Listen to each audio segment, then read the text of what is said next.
दिग्विजय चौटाला हमारे साथ जुड़ चुके हैं इस वक्त खबर अभी तक पर। स्वागत है आपका दिग्विजय जी खबर अभी तक पर। धन्यवाद धन्यवाद नासिर जी। दिग्विजय जी, ये चैलेंज देने की नौबत क्यों आई जो आपने योगेंद्र यादव को दिया है कि अपने गृह क्षेत्र में होने वाली रैली का विरोध करके दिखाएं? ये एक्सपोज हो जाएंगे इसलिए चैलेंज देने की नौबत आई क्योंकि ये मेरी बात का एक भी दिन जवाब नहीं दे पा रहे हैं जी। आकर के दुष्यंत चौटाला की खिलाफत सिरसा में करते हैं, अन्य जगहों पे करते हैं। मैं इनसे कहता हूं कि वहां पे राजनीतिक कार्यक्रम हो रहे हैं हमारी पार्टी के, अन्य भारतीय जनता पार्टी के, उनका कभी विरोध क्यों नहीं करते? अच्छा, मेरा खुला सवाल है इनसे। जी। जहां चुनाव होता है, जहां पर ऐसा लगे कि इनको फायदा हो, सिर्फ वहीं क्यों जाते हैं? मतलब आप ये भी कह रहे हैं कि जेजेपी के कार्यक्रमों का जानबूझकर कर रहे हैं, बीजेपी के कार्यक्रमों का योगेंद्र यादव नहीं कर रहे खास तौर से? मैं साफ तौर पे एक बात कह रहा हूं कि अपने गृह क्षेत्र के अंदर क्यों नहीं विरोध कर रहे? अपने अगर ये किसान नेता हैं तो अपने किसान तो अपने घर में ही होगा ना। तो वहां के किसान अगर इनके साथ होंगे तो पता चल जाएगा, दूध का दूध पानी का पानी हो जाएगा। अच्छा, तो इस वक्त अभी तो उन्होंने आज आपने सुना होगा एक ऐलान भी किया है, अब तो यूपी में भी करेंगे, बड़े पैमाने पर महापंचायत की जाएगी, रेल भी रोकी जाएगी। मैं कह रहा हूं कि कल रैली है, आप इनको कहिए योगेंद्र यादव को कि कल जाके उसका विरोध करे। जी, पता चल जाएगा, आपको पता चल जाएगा, मुझे पता चल जाएगा, जो लोग देख रहे हैं उनको पता चल जाएगा कि दो मुंहे सांप है। अच्छा, आगे कुछ है, पीछे कुछ है। मतलब ये वाकई में किसान हितैषी नहीं है आपके मुताबिक? ये राजनीति कर रहे हैं किसानों के नाम पर। मैं नासिर जी खुला चैलेंज दे रहा हूं कि कल वहां मानेसर में रैली के स्टेज के सामने योगेंद्र यादव जाके विरोध करेगा, मैं किसानों का बड़ा नेता मान लूंगा इन्हें। अच्छा, योगेंद्र यादव का फोन भी हम लगाने की कोशिश कर रहे हैं, उनसे बात हो जाए। नहीं लगेगा ट्राई कर रहे हैं, बिल्कुल जी। नहीं लगेगा, आज इनके पास जवाब नहीं है इस बात का। तो इसकी वजह आप क्या मानते हैं? ये मतलब इस तरह से क्यों कर रहे हैं? ये मिले हुए किसी के साथ? ये मीठी चिकनी चौपड़ी बात नहीं, ये तो कांग्रेस का एजेंट है। अच्छा। सोनिया गांधी का पॉलिटिकल एडवाइजर रहा है, सारी दुनिया को पता है कि आपको और मुझे नहीं पता इस बात का।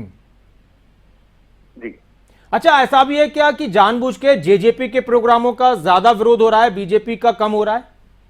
दुष्यंत चौटाला का विरोध कर रहे हैं क्योंकि अच्छा। इस योगेंद्र यादव को इस बात का एहसास है और कांग्रेस की इंस्ट्रक्शन है कि 33 साल का नौजवान, हरियाणा का भविष्य, दुष्यंत चौटाला ही इनकी सबसे बड़ी दिक्कत है आगे भविष्य में।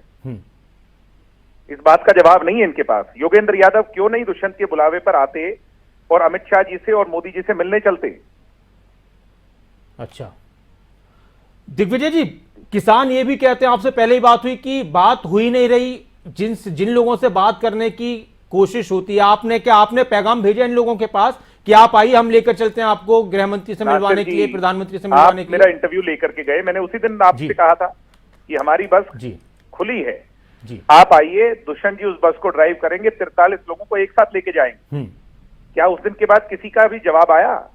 जी, और अभी भी हम ट्राई कर रहे हैं योगेंद्र यादव का। चौटाला ये है, दुष्यंत चौटाला वो है, सिर्फ इन्हीं चीजों से वो नहीं होगा, उत्तर देना पड़ेगा। अगर ये हमारे से उत्तर मांग रहे हैं तो उत्तर इस योगेंद्र यादव को, चंदूनी को देना पड़ेगा। मैं चंदूनी से ये पूछता हूं कि आप ये बताइए, पंजाब में जाकर चुनाव लड़ने की खुली घोषणा करने वाले एलनाबाद का उपचुनाव क्यों नहीं लड़ रहे? ठीक, क्या आप कांग्रेस के साथ हैं या किसी और राजनीतिक दल का आपको फायदा पहुंचाना चाह रहे हैं?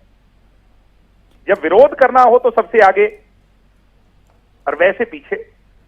तो अब यह है कि कल अगर रैली का मानेसर में विरोध नहीं होता है तो इसको मिली भगत समझा जाए? बस अभी तो सारी दुनिया समझेगी, आप भी समझ रहे हो, आप कह नहीं सकते क्योंकि आपकी कुछ लिमिटेशन नहीं, कह सकते हैं, कोई दिक्कत नहीं है जी। हाँ, तो आप कहिए, मैं तो कह रहा हूं सबको कहना चाहिए, सारा देश सुन रहा है इस बात। अच्छा, आप लोगों का रुख क्या रहेगा फिर इस तरह से जब चीजें होंगी? तो क्या आप लोगों को समझा पा रहे हैं कि ये सब कुछ दिखावा है? ये अगली बार योगेंद्र यादव जब सिरसा आएगा तो माकूल हालात में इसको उसी की भाषा में जवाब देंगे। अच्छा, इससे पूछूंगा मैं जाकर के योगेंद्र यादव से कि ये बताइए, आप देश के बड़े क्रांतिकारी किसान नेता बनते हैं, मुझे जवाब दो इस बात का कि वहां क्यों नहीं गए? ठीक जी। और क्या दिग्विजय जी जनता समझ पाएगी आप लोगों की इस बात को और किसान नेताओं की इस रुख को? आप समझ रहे हो, आप भी तो जनता का हिस्सा हो, आप भी तो चौथा स्तंभ हो, ऐसी दुनिया भी समझेगी सब बात को।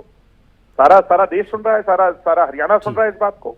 ठीक है, बहुत शुक्रिया दिग्विजय चौटाला जी खबर अभी तक के साथ जुड़ने के लिए। और आपके जो सवाल हैं हम बाद में अगले प्रोग्राम में, अभी हमने कोशिश की थी योगेंद्र यादव का फोन मिलाने की, अभी उठाया नहीं उन्होंने, और हम बाद में पूछेंगे कि जो चैलेंज है दिग्विजय चौटाला का, क्या इसको स्वीकार करते हैं कि अपने गृह क्षेत्र में होने वाली रैली का विरोध करके दिखाएं, सिरसा में आकर आप माहौल खराब करते हैं।